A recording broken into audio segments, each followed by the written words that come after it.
Deputy Chief, lot of law enforcement across the Canada, they might be watching us, and public safety is always a serious talk, is a concern.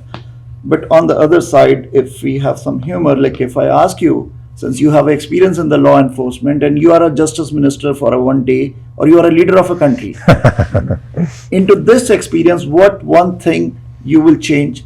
What needs to be done? Yeah, I think what needs to be done is everybody needs to drop what it says on the bottom of their business card. Because you're right, like there is a tendency to say, well, this isn't my, and I'm entirely open to this as well from like a policing perspective.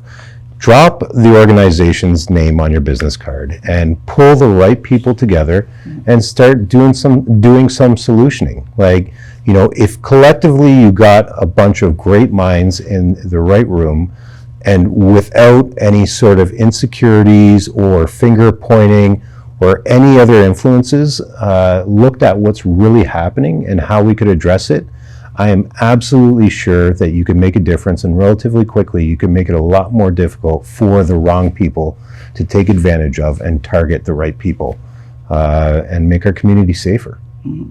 Deputy, there is a rise in the sexual assault cases in Ontario and committed by those who don't even have a status here in Canada, here in Ontario. What do you have to say on that?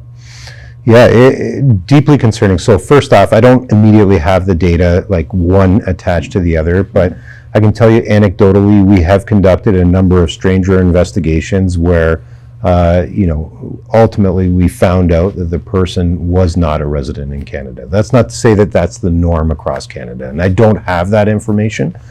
Again, Canada has laws, expectations, and regardless of whether or not a person is a citizen here or not, everybody should follow those.